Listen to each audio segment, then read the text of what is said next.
বাণিজ্যিক gas cylinder সরবরাহ বন্ধ হয়েছে, যার ফলে সমস্যায় পড়ছে চুঁচুড়ার অটোর। মধ্যপ্রাচ্যের যুদ্ধ, তার জেরে ভারতবর্ষে গ্যাসের সংকট দেখা দিয়েছে। গৃহস্থালী এবং বাণিজ্যিক গ্যাসের দাম বাড়ার পাশাপাশি গ্যাস বুকিংয়ের ক্ষেত্রে 25 দিনের সময়সীমা বেঁধে দেওয়া হয়েছে। চুঁচুড়া ত্রিবেণী রুটে আগে 93টি অটো চলত, তবে গ্যাসের দাম বৃদ্ধির পর থেকে সেই রুটে এখন অটোর সংখ্যা অর্ধেক হয়ে গেছে।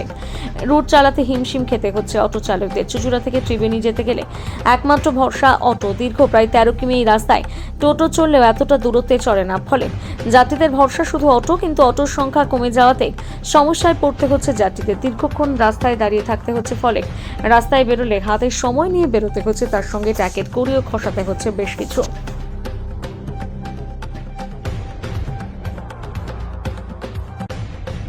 কতটা সমস্যায় পড়ছেন আপনারা? সমস্যা তো পড়ছি রাস্তাঘাটে। হ্যাঁ হ্যাঁ, অটো পাওয়া যাচ্ছে না, গ্যাস পাওয়া যাচ্ছে না। না না, সে পরিমাণ চলছে না, বন্ধ আছে। না না না, পাচ্ছি না, খুব অসুবিধা হচ্ছে রাস্তাঘাটে। দাঁড়িয়ে থেকে অটো ধরা হচ্ছে।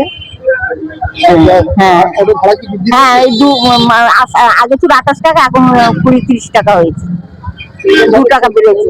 এরভাবে হ্যাঁ, আগামী দিনে তো খারাপ দেখাচ্ছে। আর ওরা তো কি করবে, কিছু তো করার নেই। ওখান থেকে যদি না ইয়ে হয়, সেটা এই গাড়ি চালাতে পারছি না, গ্যাসের এত দাম, 130-40 টাকা লিটার গ্যাস। না, গাড়ি না চললে তো গাড়ি প্যাসেঞ্জার কিভাবে যাবে? আবার খেতে পারবো না, গ্যাসের দিন দাম বাড়ছে। এটা কোনো উপায় নেই, কিছু নেই, খালি গ্যাস বেড়ে গেছে দাম। গ্যাস পাওয়া যাচ্ছে না, বাড়ির গ্যাস এবার রান্না কি করে করবো, আমরা খাবো কি?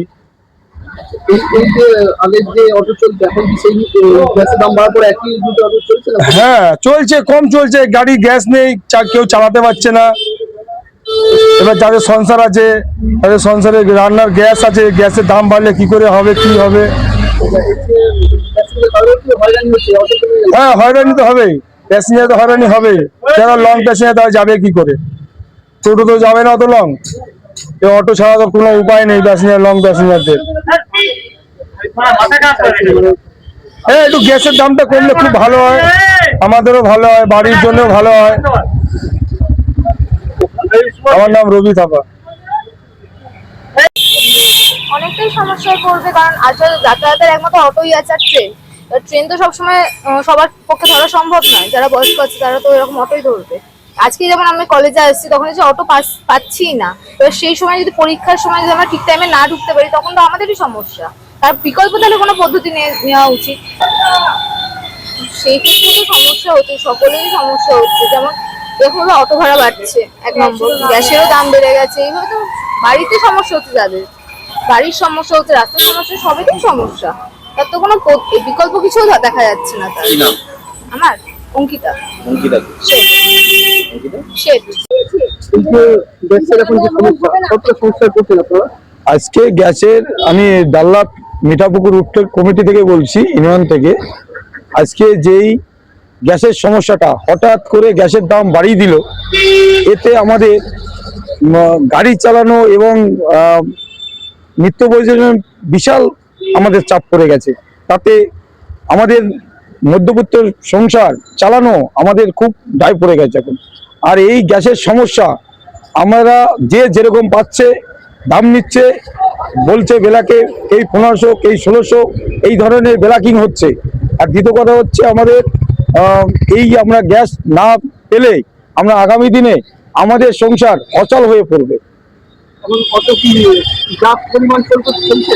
আমাদের এখন গাড়ির সংখ্যা অনেক কমে গেছে, এবং চন্দ্রনগর আমরা যতবার যাচ্ছি পেট্রোল পাম্পে গাড়ি বলছে গ্যাস নেই। এইবার আমাদের এই এলপিজি গাড়িগুলো সরকার বলছে গাড়ি চালাতে হবে, অথচ আমরা পরিষেবা দিতে পারছি না। সমস্ত প্যাসেঞ্জারের ভাড়া আমরা বেশি নিতে পারছি না, এই সমস্যা। কিন্তু গ্যাস আগামী দিনে না থাকলে আমাদের টোটাল গাড়ি বন্ধ করব এবং রাস্তাঘাট আমরা অবরোধ করতে বাধ্য হব। একমাত্র পাম্পিং স্টেশন চন্দ্রনগরে, একটাও নেই। আমরা দীর্ঘদিন আন্দোলন করছি, আরটিওকে জানাচ্ছি, তার সত্ত্বেও আমাদের এই পেট্রোল পাম্প তৈরি করেনি। আমরা এই দিক থেকে করে আমরা গাড়িগুলো চালাচ্ছি। কিন্তু তাতে আমাদের পরিষেবা দিতে পারছি না। এখন একদম টোটাল অচল হয়ে পড়েছে। 29টা গাড়ির মধ্যে 2টো গাড়ি এখানে আছে, টোটাল গাড়ি বসে গেছে। এই সংসারটা আমাদের কিভাবে চলবে? টোটাল মোট কত অটো চলে চারটে রুট আছে? আমাদের 4টে রুটে প্রায় কম করে হলো 250 খানা অটো চলে। আজকে টোটাল অটো আছে 70 খানাও নেই। কি নাম আপনার? আমার নাম সুশান্ত মজুমদার, ডাল্লা রুট কমিটি থেকে আমি বলছি।